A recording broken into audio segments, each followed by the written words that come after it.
la TVT au cœur de l'information.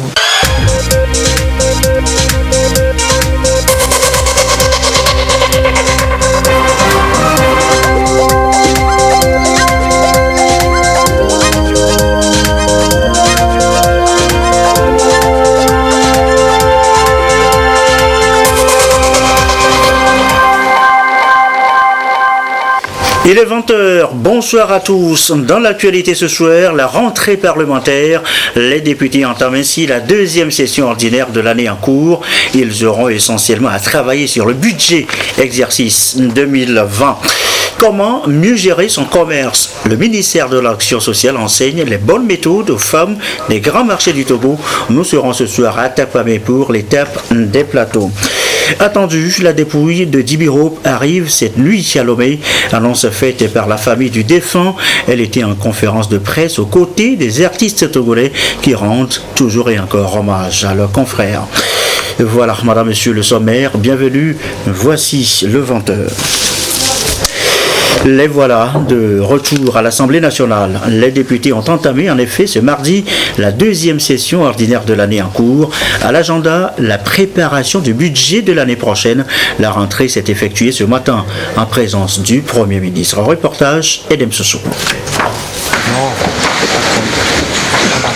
Solennité à l'Assemblée nationale. Après 2 mois de vacances parlementaires, l'hémicycle s'ouvre de nouveau. Les députés ont répondu présent pour démarrer la deuxième session ordinaire de l'année 2019.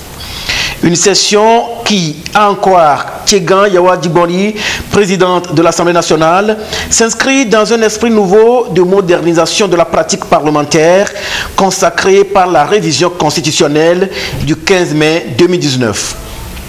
Désormais, la deuxième session s'ouvrira le premier mardi du mois de septembre. Aux côtés de la représentation nationale, le Premier ministre Commissaire Classou pour l'encourager et la soutenir. La dite session a été précédée d'une première et d'une intercession intense. La représentation nationale a réalisé une production législative très fructueuse dans l'intérêt de notre nation et pour le triomphe de notre démocratie. À cet instant précis, je rends grâce à Dieu qui nous a permis d'enregistrer ensemble ces résultats et je prie pour qu'il continue de nous assister et à illuminer nos travaux. Au titre des avancées démocratiques, nous pouvons noter la tenue réussie des élections locales qui va très certainement enregistrer sous peu l'installation des conseillers municipaux. C'est le lieu de saluer tous les acteurs de cette opération et particulièrement le comité de suivi de la décentralisation pour le travail remarquable qui a été accompli. Tout ceci a été possible grâce à la politique d'ouverture de son Excellence Monsieur le Président de la République. La deuxième session ordinaire de l'année va être essentiellement consacrée à l'examen et à l'adoption du projet de loi de finances exercice 2020. À l'ère du PND, Plan national de développement, la rigueur dans la gestion des données publiques est plus qu'indispensable afin de réaliser les projets et programmes inscrits dans cette ambitieuse initiative présidentielle. Outre notre mission régalienne de législation, nous serons appelés à procéder au contrôle de l'action du gouvernement à travers les moyens classiques. Mais la mobilisation des ressources budgétaires et leur destination constitueront pour les parlementaires que nous sommes une vive préoccupation. C'est là que réside tout l'intérêt que nous accorderons au cours de cette deuxième session ordinaire à notre projet de budget. Cet exercice de législation auquel nous allons nous livrer appelle de notre part beaucoup d'habileté et de réalisme par rapport aux ambitions affichées par notre pays. En effet, on constate qu'en valeur absolue, notre pays occupe parmi les États réformateurs la 2e place en Afrique et la 8e dans le monde en matière de gouvernance. D'une manière générale, le produit intérieur brut, PIB, et les recettes intérieures connaissent une tendance progressive avec un taux de croissance appréciable. Dans cette perspective, Le gouvernement devra donc poursuivre la politique de rigueur, d'amélioration d'un climat des affaires plus incitatif aux investissements privés. Nous encourageons donc l'exécutif à s'ouvrir au secteur privé et à la société civile pour mobiliser beaucoup plus de recettes publiques afin de doter l'État de ressources intérieures suffisantes et nécessaires aux besoins de financement de notre plan national de développement PND 2018-2022. Notre contribution au projet budget 2020 qui sera déposé dans une démarche prudentielle est de veiller à son articulation autour des axes prioritaires du PND, sans oublier la poursuite de l'application des règles de gouvernance financière. Je nous engage donc à redoubler d'ardeur aux travaux en commission, à être assidus et ponctuels lors de nos séances plénières. Comme vous, je crois fermement à notre Togo, l'or de l'humanité. Un Togo de nos valeureux ancêtres, un Togo en quête de bonheur et un Togo de demain qui se réalise avec la cohérence d'idées et d'actions d'un homme d'État, son Excellence, M. Faure Essozimna Gnassingbé. Nous souhaitons que ce soit seulement le souci de l'intérêt supérieur de notre pays qui guide nos efforts pour bâtir collectivement une République forte, prospère et démocratique. Communions dans la paix pour bâtir un avenir radieux à nos enfants qui n'hésiteront pas demain à nous juger bienheureux. Du haut de cette tribune, Yawa Tchegan Djigbori invite, dans la perspective de l'échéance électorale prochaine, tous les acteurs politiques à œuvrer pour la consolidation du tissu social et de l'épanouissement de la démocratie au Togo. Et dans la foulée de cette rentrée, les députés ont suivi la présentation de l'ouvrage « Construisons une communauté de destin », ouvrage du président chinois Xi Jinping. On en parle dans un instant. À noter d'abord qu'avant cette séquence, la présidente Yawa Tchegan a conféré avec une délégation venue justement, présenter le livre, la teneur de l'entretien avec le chef de la délégation.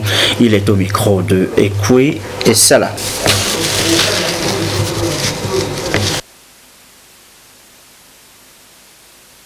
Nous reviendrons bien évidemment donc là-dessus. Vous avez donc suivi les images de l'entretien que la présidente de l'Assemblée nationale a suivi avec la délégation chinoise. L'ouvrage maintenant est notre pays, c'est le Togo, notre pays. Le Togo a donc été choisi pour le lancement de la version française de Construisons une communauté de destin. L'auteur, le président chinois, y évoque la paix, le terrorisme, le développement, et puis ça là pour plus de précision. Côté des élus du peuple, membres du gouvernement, représentants des institutions de la République et des organisations accréditées au Togo pour le lancement officiel de la version française du livre « Construisons une communauté de destin pour l'humanité ». C'est un ouvrage de 627 pages qui met en lumière des années de réflexion du président chinois Xi Jinping sur les questions fondamentales relatives à l'avenir de l'humanité. 85 textes et discours du président Xi Jinping composent l'ouvrage et proposent des réponses à deux épineuses questions. Quel monde construire et comment construire le monde? Il s'agit pour l'auteur d'amener les États à œuvrer inlassablement pour la construction de la paix universelle. Les éditions anglaises et françaises de ce livre ont pour but de permettre aux pays, surtout aux Africains, de mieux comprendre le concept du président Xi Jinping sur la communauté du destin pour l'humanité et aussi sur les politiques extérieures de la Chine. Nous avons choisi de lancer cette version française au Togo à cause des relations d'amitié et de coopération fortes qui lient nos deux pays et nos deux partis politiques. Nous nous honorons de ce que le Parti UNIR et l'Assemblée nationale togolaise aient choisi ce moment solennel qui marque la rentrée parlementaire et ce cadre magnifique pour accueillir la cérémonie de lancement officielle de ce livre. Depuis le 19 septembre 1972, le Togo et la Chine partagent de bonnes relations d'amitié et de coopération matérialisées d'année en année par plusieurs réalisations. Le Togo, choisi par la République populaire de Chine pour lancer la version française de cet ouvrage, témoigne non seulement de la bonne santé de cette coopération, mais aussi de la place que le Togo se fait de plus en plus dans la sauvegarde des valeurs de paix, d'unité, de partage et de développement. Aujourd'hui, cette relation d'amitié et de coopération, empreinte de respect mutuel, d'égalité et de confiance, se renforce et se diversifie davantage avec nos plus hautes autorités. Je veux nommer leurs excellences Xi Jinping et Faure Essassina Gnassingbé du Togo. Elle se traduit surtout par de nombreuses réalisations dans notre pays. C'est le cas, entre autres, de la construction de la sucrerie Sinto d'Anié, du stade de Kégué, du palais des congrès de Kara, de l'aérogare de Lomé, de la voie de contournement de Lomé et surtout ce bel édifice qui sert aujourd'hui de cadre à la présente cérémonie, parfaite illustration de la vitalité de la coopération entre nos deux pays. Je considère que la lecture étant un puissant vecteur d'émancipation qui accroît l'imagination, invite à rêver et éveille la curiosité, l'ouvrage Construisons une communauté de destin pour l'humanité mérite d'être lu d'un bout à l'autre pour découvrir le modèle de paix perpétuelle et trouver ainsi la capacité de mieux développer nos relations humaines. Le concept de communauté de destin du président chinois Xi Jinping a été inscrit en février 2017 dans la résolution des Nations Unies. Il est également introduit au Conseil des droits de l'homme et de sécurité de l'ONU. La version française de ce livre, officiellement lancé à Lomé, contient des notes et index pour mieux orienter les lecteurs et leur permettre d'avoir une meilleure compréhension du concept. Ils expriment leurs besoins. Les spécialistes de l'énergie solaire réclament des garde-fous, un cadre juridique harmonisé, et c'est pour permettre, disent-ils, une meilleure utilisation de l'énergie solaire et à moindre coût. Les précisions, Lucassi. L'énergie solaire a un fort potentiel pour les pays subsahariens. Elle fonctionne hors réseau et sa construction est rapide avec une simplicité d'exploitation à la clé. Malgré les multiples avantages que cette énergie renouvelable présente, son coût de financement reste élevé à cause de la technologie qu'elle utilise. La mise en place d'un cadre juridique harmonisé applicable aux pays pilotes de la sous-région dont le Togo s'impose. D'où ces échanges entre experts du domaine. Le potentiel solaire existe et est important en Afrique et en particulier en Afrique subsaharienne. Mais aujourd'hui, les points de blocage sont l'absence de cadre juridique harmonisé et l'absence de possibilité d'agréger des projets pour qu'il y ait une masse critique qui permette la mise en place de financements, de garanties adaptées pour permettre le développement de ces projets. Et donc, on va travailler aujourd'hui à recueillir tous les besoins des acteurs du secteur de l'énergie au Togo pour pouvoir mettre en place un outil, un cadre supranational. Le Togo a amorcé sa transition énergétique il y a quelques années déjà.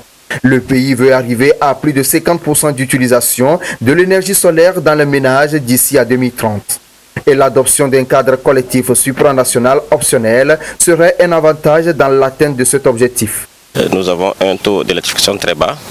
Nous sommes autour de 12%. Tout le monde se plaint que l'énergie coûte cher. Donc il faut trouver les moyens de baisser les coûts.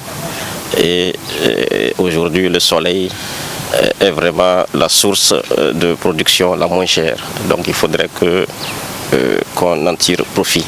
Donc l'assise d'aujourd'hui, l'atelier d'aujourd'hui vise effectivement à créer un cadre qui va au-delà des limites du Togo, un cadre supranational qui permettra de promouvoir, de financer les projets solaires à grande échelle. Il va sans dire que l'énergie solaire n'est plus une option, mais une nécessité.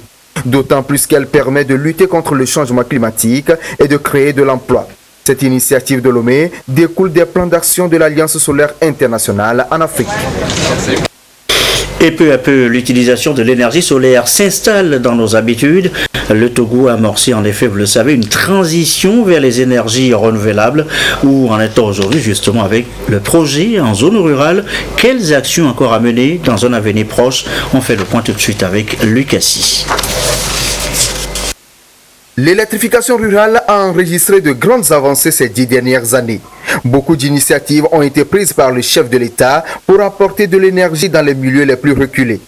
Il s'agit entre autres du projet présidentiel CISO et de la construction de diverses centrales solaires photovoltaïques.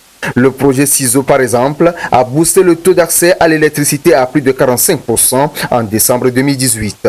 Près de 10 000 foyers ont eu recours au service de la société Bibos en milieu rural. Des exemples qui illustrent d'ailleurs la volonté du pays d'aller plus vite et à grande échelle à la production de l'énergie renouvelable. Et ce n'est pas fini. Des actions sont encore en perspective pour accroître le taux de couverture d'énergie en milieu rural. Le renouvelable en général va occuper une place importante. Nous développons beaucoup de projets dans ce sens-là.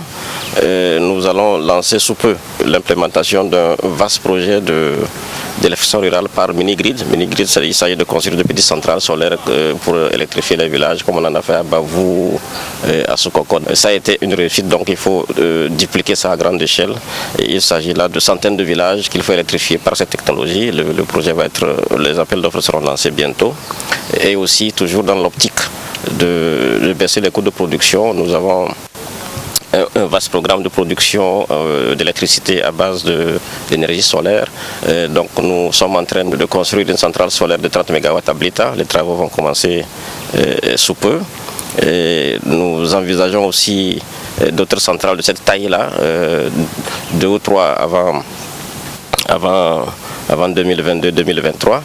Et bon voilà, donc nous allons continuer par travailler pour des centrales de plus grande envergure, toujours dans l'optique de satisfaire les besoins d'abord du PND, puisque le PND va nécessiter beaucoup d'énergie, et aussi surtout satisfaire les besoins de nos populations en matière d'énergie. Le taux d'électrification rurale tourne autour de 12% actuellement au Togo.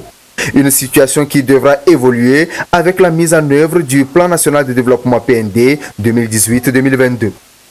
À travers le Plan national de développement, met un accent particulier sur les énergies renouvelables, notamment le solaire.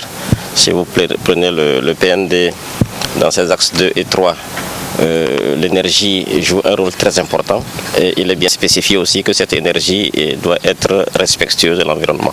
Le Togo veut alors s'appuyer sur les énergies renouvelables pour élargir son taux de couverture en électricité en zone rurale.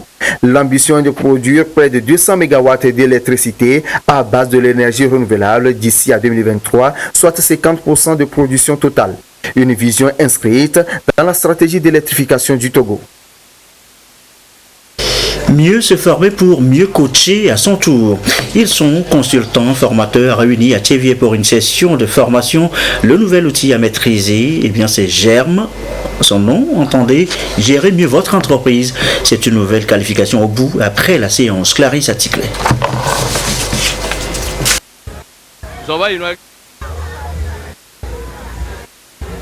Trouvez votre idée d'entreprise, créez votre entreprise, créez. Autant d'outils de formation en entrepreneuriat, ici transmis aux consultants et formateurs des formateurs en entrepreneuriat. Le contexte est bien défini. La méthodologie GERM ou simplement gérer mieux votre entreprise. Un outil mis en place par le Bureau international du travail. Une opportunité offerte aux coachs de renforcer leurs compétences en création d'entreprise. Et les entreprises qui sont en activité, on a pu noter que lorsqu'on les forme à travers le programme GERM, leur chiffre d'affaires augmente. Au bout d'un an, on a par exemple une augmentation de 35% de leur chiffre d'affaires. On a pu recenser des cas comme ça qui constituent maintenant une référence. Et pour ceux qui veulent créer leur activité, on les a formés dans les pays et on se rend compte que 85% de ceux qu'on a formés sont arrivés à créer leur activité à travers l'élaboration d'un plan d'affaires. Nos attentes, c'est comment avoir les outils nécessaires pour accompagner les jeunes entrepreneurs de façon que ces derniers puissent derrière être non seulement actifs sur le terrain, mais qu'ils puissent pérenniser leur activité et créer davantage d'emplois pour les autres jeunes. Cette session de formation qui s'étale sur 10 jours est portée par la délégation à l'organisation du secteur informel d'OSI, un moyen par lequel la structure met en œuvre le volet formation du projet national de promotion de l'entrepreneuriat rural PNPR.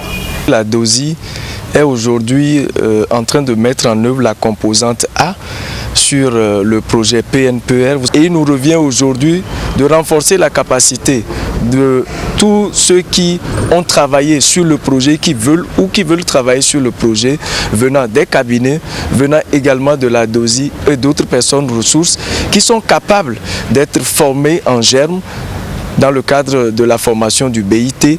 Et donc à partir de cet instant, ils seront mieux outillés pour encadrer tous les jeunes femmes, hommes que nous allons mettre à leur disposition à travers les formations que nous faisons, à travers ceux qui viennent déposer les plans d'affaires au niveau des guichets PNPR qui se trouvent dans les 5 régions économiques installées dans les bureaux de la DOSI. Et dans la mise en œuvre du PNPR, 800 entrepreneurs ruraux avaient déjà été formés sur la méthodologie GERME. Cette dernière qui prend en compte notamment au premier niveau les entrepreneurs peu ou pas instruits afin de les aider à faire prospérer leurs affaires. Et vous êtes revendeuse sur l'un des marchés de la place. Comment mieux gérer vos commerces? Il faut le savoir. Le ministère de l'Action sociale apprend justement les bonnes méthodes aux femmes des grands marchés à travers tout le Togo. Ce soir, l'étape des plateaux et c'est Sylvain Raboudjou qui nous en parle. À l'instar des postes de décision qu'occupent les femmes, ces dernières se retrouvent également en grande majorité dans le commerce, plus précisément dans l'import-export, notamment dans le secteur de l'habillement, la vente des tissus, des produits alimentaires et du cosmétique. Une activité à travers laquelle elle contribue à plus de 7,2% au PIB national. Mais la plupart d'entre elles évoluent dans l'informel et rencontrent souvent des difficultés en matière de gestion de leur micro-entreprise. Le constat nous a démontré que la gestion de ces activités-là parfois ne répond pas à toutes les règles qui doivent gouverner le commerce. Qu'est-ce qu'on appelle chiffre d'affaires? Qu'est-ce qu'on appelle bénéfice? Qu'est-ce qu'on appelle capital? Comment fixer son prix de vente? Comment déterminer le prix de revient? En tant que femme, des fois, nous avons vite fait de confondre le chiffre d'affaires et le bénéfice. Donc nous aurons à partager, à échanger, à les entretenir sur ces différentes façades. C'est dans ce sens que cette formation est initiée pour les outiller en vue de leur permettre de migrer de l'informel vers le formel et adopter désormais une meilleure stratégie pour une véritable promotion de leur activité génératrice de revenus. Aujourd'hui, il faut muter, il faut aller vers le formel. Le formel, c'est se dire organiser. C'est de s'inscrire au centre de formalité des entreprises pour pouvoir bénéficier d'un certain nombre de dispositions. Nous avons également le plan national de développement qui, à travers les 3 axes, donne une place prépondérante à la femme. La formation concerne plus spécifiquement les femmes commerçantes des grands marchés du Togo. Ici, ce sont les femmes commerçantes des plateaux qui ont pris la relève après celle de la région septentrionale. Ainsi suivra celle de la maritime et Lomé commune. Elles vont être outillées en genre et leadership, en création et gestion d'entreprise. Le préfet de Logou a touché du doigt l'importance de cette formation qui, à terme, va contribuer à leur autonomisation et émancipation, mais aussi à la valorisation de leurs activités. Le sida à l'église. Le Conseil national de lutte contre la maladie invite pasteurs, prêtres, imams à en parler aux fidèles. L'accent est surtout mis sur la non-stigmatisation et le respect des droits humains en matière du VIH-Sida. Tchazim Nabaga. Et certainement, le Conseil national de lutte contre le sida et les infections sexuellement transmissibles veut surfer sur la notoriété, la crédibilité et le charisme des leaders religieux pour atteindre son objectif ultime, celui de mettre fin à l'épidémie du sida au Togo. Pour y arriver, il met en œuvre la stratégie des 390 de l'ONU-SIDA. Stratégie ambitieuse qui veut qu'à l'horizon 2020, 90% des personnes vivant avec le VIH connaissent leur statut sérologique. En la matière, le Togo a fait des avancées notables. Cependant, des défis restent encore à relever dans certains secteurs comme la mise sous traitement des enfants, d'où cette mobilisation des leaders religieux. Il y a des efforts à faire pour permettre justement à éviter la transmission du VIH de la mère à l'enfant. Il faut pouvoir communiquer avec les leaders religieux qui pourront communiquer avec leurs fidèles sur la nécessité justement de faire d'abord le dépistage, parce que le dépistage fait partie justement d'un des premiers 90. Les échanges ont permis d'aborder des sujets comme l'analyse de la situation et de la réponse au VIH dans le monde, en Afrique et au Togo, la politique pour une procréation responsable au Togo et les droits humains, genre et VIH. J'essaierai de réunir les imams du milieu pour leur faire la restitution de tout ce que j'ai pu bénéficier ici comme information. Et à leur tour, que ce soit dans les grandes mosquées de vendredi ou les mosquées des quartiers, je pense qu'ils feront large diffusion. La Bible dit qu'il faut que le prochain soit en bonne santé et qu'il prospère à tous égards. Donc Dieu même recommande à travers la Bible d'œuvrer pour la santé.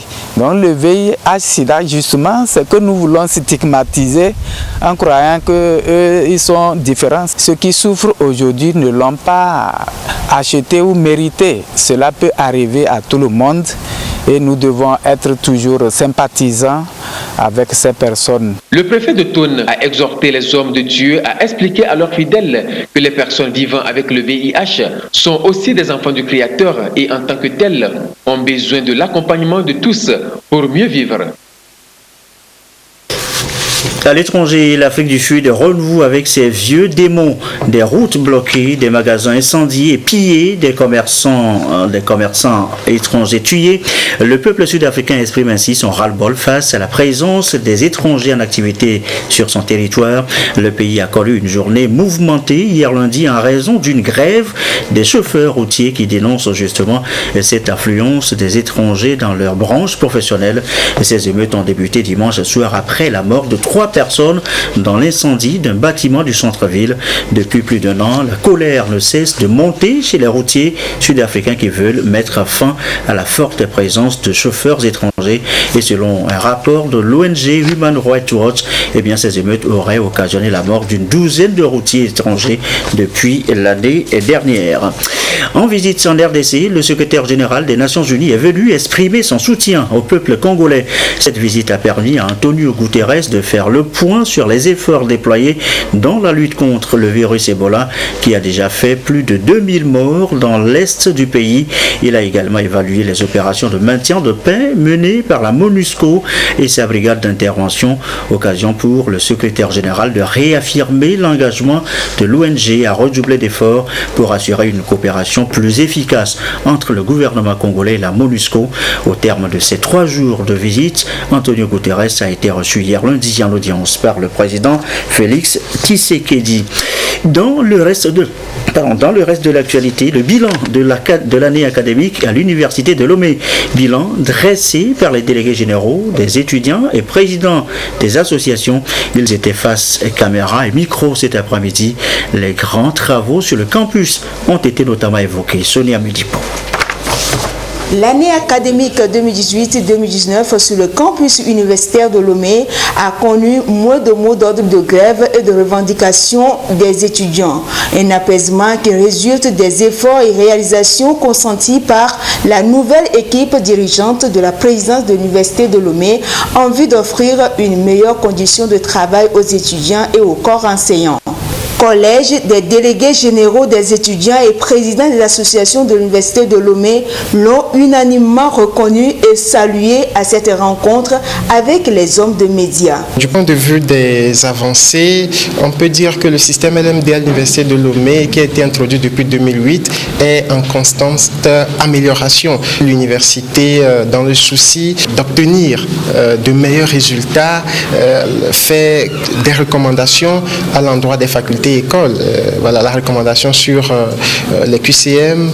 Aujourd'hui à l'université, nous avons un réseau Wi-Fi assez dense qui permet aux étudiants de compléter leur formation, leur documentation. Et il y a aussi le réseau KN Info sur lequel tout étudiant peut s'abonner pour compléter ses cours magistraux. On peut noter la sécurisation de l'université de Lomé aujourd'hui qui est une effectivité avec la clôture de l'université. Il y a la rénovation des amphithéâtres et la construction de nouveaux agoras et de nouveaux amphithéâtres pour désengorger la masse que nous rencontrons généralement. Donc les efforts sont à saluer dans tous les domaines et je pense que c'est le lieu pour nous de remercier les premiers responsables de l'université de Lomé pour ces efforts. Cependant, des défis restent encore à relever. Nous avons remarqué que les deux cités, la cité B et A, ont été rénovées. Nous avons maintenant une capacité d'accueil de près de 1000 places et plus. Et cette année, il y a une commission qui sera mise sur pied pour étudier les dossiers, pour voir les plus nécessiteux des étudiants. Ça permettra quand même d'absorber un petit nombre. Notre souhait quand même, c'est de construire encore certains logements. Et certains sont déjà actés pour cette rentrée 2019-2020 qui arrive. Donc d'ici là, 2020, nous aurons une capacité d'accueil de plus de 3000 places. Depuis quelques années, l'université a entrepris de grands travaux tant sur le plan infrastructure qu'académique. Ceci pour donner un meilleur cadre de formation aux apprenants. D'après le collège, ces réalisations ont permis à l'université de Lomé de se classer parmi les premières meilleures universités en Afrique francophone. Elle passe de la 109e place en 2017 à la 82e place en 2018 sur le plan continental. Ce communiqué conjoint peut poursuivre cette édition. Communiqué conjoint du ministre de la Sécurité, de la Protection civile, du ministre de l'Économie et des Finances, du ministre du Commerce, de l'Industrie et du Développement du secteur privé et de la promotion de la consommation locale. Il a été constaté depuis un certain temps le port illégal de tenues militaires, notamment de rangers et treillis par des individus n'appartenant pas aux forces, au corps militaire et paramilitaire. Ce phénomène favorisé en partie par l'importation et la mise sur le marché des dites tenues par certains opérateurs économiques mérite d'être combattu par tous les moyens légaux, particulièrement en cette période où notre sous-région fait face à une insécurité sans précédente.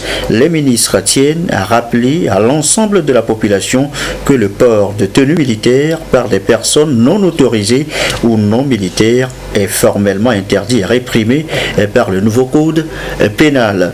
Ils mettent également en garde les opérateurs économiques qui s'adonnent à l'importation de ces marchandises au mépris de la réglementation en vigueur. Les instructions sont d'ores et déjà données aux forces de sécurité afin non seulement d'interpeller tout contrevenant, mais aussi et surtout de procéder aux opérations de saisie des stocks des dites tenues sur toute l'étendue du territoire national. Les ministres invitent par ailleurs toute la population et plus particulièrement les importateurs et revendeurs des effets d'habillement au respect scrupuleux de la réglementation en vigueur et remercient les uns et les autres pour leur bonne compréhension.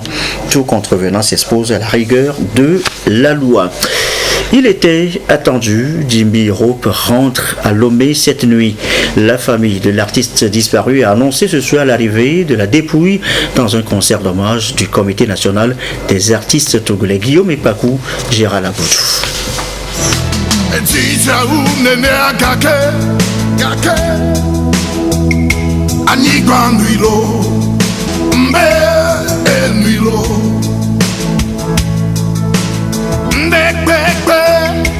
Camela vai des vieux Tout est éphémère, tout passe et tout passera sur cette terre. Parole chantée par Jimmy Hope. Jimmy est parti dans l'au-delà dans la nuit du 4 au 5 août dernier. L'icône africaine du rock and roll est partie criant un carnet noir toujours perceptible sur les visages. Encore sous l'émotion, les artistes togolais à travers cette tribune rendent hommage à Kofi Senaya, alias Jimmy Hope. Lorsqu'on dit qu'un artiste ne meurt pas, nous le retrouvons en Jimmy, à travers ses œuvres, que ce soit sur le plan de l'art plastique, sur le plan de la musique, de la chanson. Jimmy est une icône pour la culture togolaise, pour le peuple togolais et l'Afrique tout entière. Jimmy est une icône. Raison pour laquelle les artistes de la chanson ne peuvent pas croiser les bras parce que ce baobab-là est tombé. Le monde culturel étant en deuil, un des responsables, un des doyens de ce monde culturel, en la personne de Agboti Yao Maouna, a cru de faire appel à ses amis, à ses frères et sœurs artistes. Pas seulement artistes de la chanson, mais artistes de tous bords. On sait bien que Jimmy Hope est un artiste plasticien.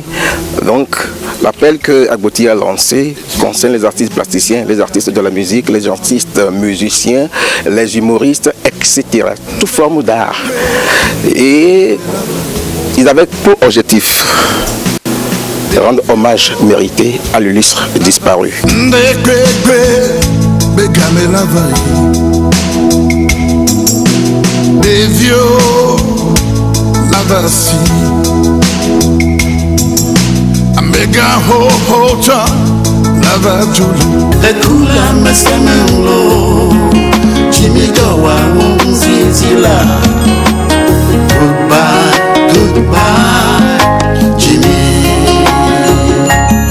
Bye Bye Jimmy, c'est le titre de la chanson hommage composée en mémoire de l'artiste disparu.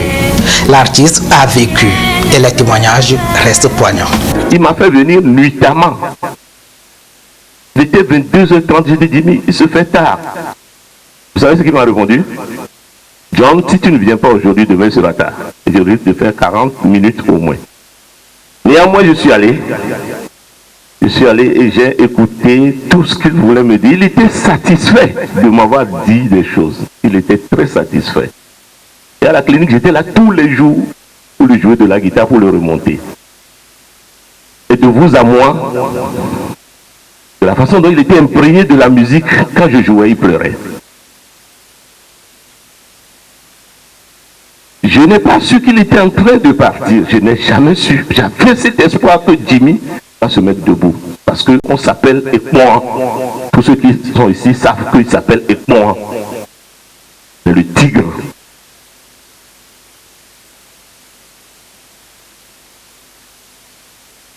Sur place, à quand les obsèques de notre artiste Jimmy?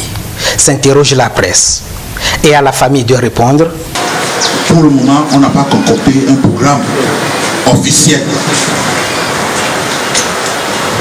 Alors, je vous en prie, surtout sur les réseaux sociaux, ne dévancez pas les événements. Je vous en prie.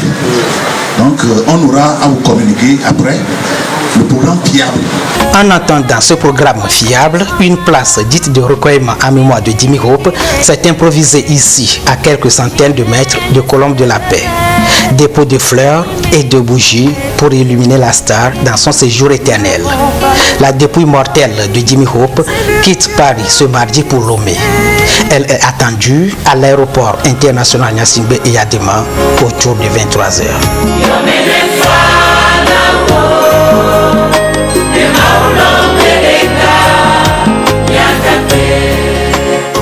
Voilà, le tigre tombé, le public pleure son Jimmy, attendu aux alentours de 23h, vous l'avez entendu. Et le week-end Togocel Plage, ça continue, l'événement fait toujours le plan du public avec des artistes qui, visiblement, font le job. Solange Bito, Gisèle Kozon avec Dodo Arrêt.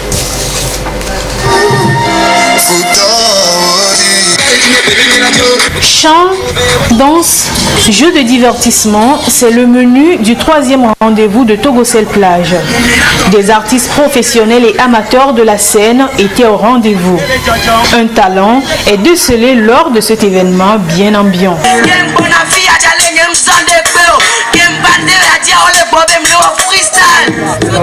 Je suis très content et grâce à mes fans, je les remercie beaucoup pour leur soutien.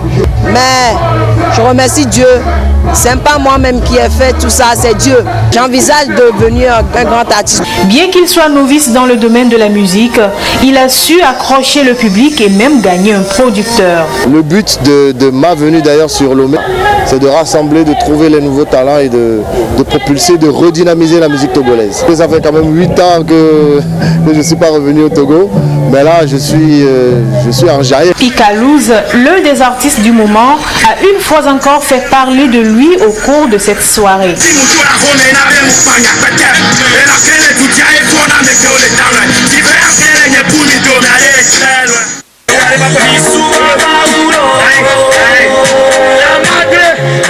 Les jeunes, je peux que les remercier pour leur soutien. Malgré la situation, ils sont sortis. Je suis très satisfait de ça. Si tu chantes et le peuple répond, ça dit que si tu fais quelque chose de bien, il y a quelque chose à faire de plus pour garder ce cap-là.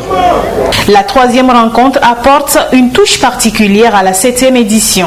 Le premier dimanche, c'était un concours battre entre Lomé Est et Lomé Ouest. Aujourd'hui, c'est un concert avec des artistes programmés. Dans Picalouz, je crois que c'est le chouchou des jeunes actuellement. Le but de Togocel, c'est de promouvoir les artistes togolais, les jeunes artistes. Et c'est ce que nous sommes en train de faire. Le dimanche prochain, nous donnons rendez-vous à tous les jeunes. Je pense que ça va être exceptionnel. Dimanche prochain, Togocel Plage verra la participation d'autres artistes togolais comme Black T et Ethan et aussi de Kérosène de la Côte d'Ivoire.